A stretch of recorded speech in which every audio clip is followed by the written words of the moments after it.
ಗೆದ್ದಿದ್ದಾರೆ. ಇವತ್ತು ಏನ್ ದುರಾಡಳಿಕೆ, ಏನ್ ಕಾಂಗ್ರೆಸ್ ಅವರು ದುರಾಡಳಿತ ಮಾಡ್ತಾ ಇದ್ರು, ಎಂಟೈರ್ ಎಲೆಕ್ಷನ್ ಇದು ಮಾಡ್ಕೊಂಡಿದ್ರು. ಇವತ್ತು ಬಿಜೆಪಿ ಜೆಡಿಎಸ್ NDA ತಕ್ಕದ ಅಂತ ಉತ್ತರ ಕೊಟ್ಟಿದೆ. ಇನ್ನ ಅಭಿವೃದ್ಧಿಗೆ ನೀವು ಒತ್ತು ಕೊಟ್ಟಿಲ್ಲ ಅಂದ್ರೆ ಬರೋ ಎಲೆಕ್ಷನ್ಗಳಲ್ಲಿ ಇದೇ ಪಾಠ ಇಡೀ ಕೋಲಾರ ಕಳಿಸ್ತಾರೆ. ಇವತ್ತು ಏನು ಕುರುಗಲ್ಲು ವೇಮಗಲ್ ಪಟ್ಟಣ ಪಂಚಾಯತಿಯ ಎಲ್ಲ ಮತಬಾಂಧವರು ಅತ್ಯಂತ ಅಭೂತಪೂರ್ವ ಅಂತ ಯಶಸ್ನ ಜೆಡಿಎಸ್ ಬಿಜೆಪಿ ಕೊಟ್ಟಿದ್ದಾರೆ. ನಾನು ಹೇಳಿದ್ದೆ, ಪದೇ ಪದೇ ಪದೇ ಪದೇ ಹೇಳ್ತಿದ್ದೆ, NDA ಈ ಸತಿ ಕುರುಗಲ್ಲು ವೇಮಗಲ್ಲು 100ಕ್ಕೆ 1000 ಭಾಗ ಗೆಲ್ಲುತ್ತಂತೆ. ಅದನ್ನ ನಮ್ಮೆಲ್ಲ ಯುವಕರು ನಾಯಕರು ಕಷ್ಟ ಬಿದ್ದು ಕೆಲಸ ಮಾಡಿದ್ದಾರೆ.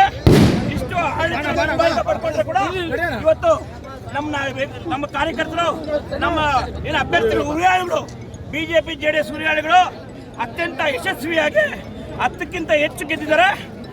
ಇದಕ್ಕೆಲ್ಲ ವೇಮಗಲ್ ಕುರುಗಲ್ಲು ನಾಯಕರಿಗೆ ಮತದಾರರಿಗೆ ಈ ಗೆಲುವನ್ನು ಅರ್ಪಿಸ್ತಾ ಇದ್ದೀನಿ.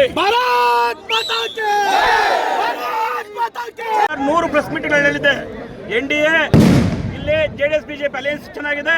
ನಮ್ಮ ನಾಯಕರು, ನಮ್ಮ ಕಾರ್ಯಕರ್ತರು ತುಂಬಾ ಒಗ್ಗಟ್ಟಾಗಿ ಕೆಲಸ ಮಾಡಿದಕ್ಕೆ ಇವತ್ತು 10ಕ್ಕಿಂತ ಹೆಚ್ಚು ನಾವು ಗೆದ್ದಿದ್ದೀವಿ. ನಾನು ಹೇಳಿದ್ದೆ ನಿನ್ನೆ 10-12 ಗೆಲ್ತೀವಿ ಅಂತ. ಇಂಡಿಪೆಂಡೆಂಟ್ ಕೂಡ ನಮ್ಮ ಸಂಪರ್ಕದಲ್ಲಿದ್ದಾರೆ.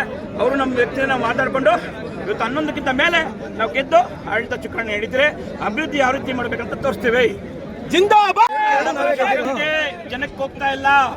ಇವರು SC ST ದುಡ್ಡ ಸುಮಾರು 40,000 ಕೋಟಿ ಹೊಡೆದಿದ್ರು. ನಮ್ಮ ದಲಿತ ಸಮಾಜದ ದುಡ್ಡುಗಳು ನಾನು ಹೇಳ್ತಾ ಇದ್ದೆ, ಆ ದುಡ್ಡು ಅವ್ರಿಗೆ ಬಳಸಬೇಕಂತ. ಅದಕ್ಕೆ ದಲಿತ ಸಮಾಜ ಕೂಡ ಅವ್ರಿಗೆ ಕಾಂಗ್ರೆಸ್ಗೆ ತಕ್ಕದಂತ ಬುದ್ಧಿ ಕಲಿಸಿದರೆ.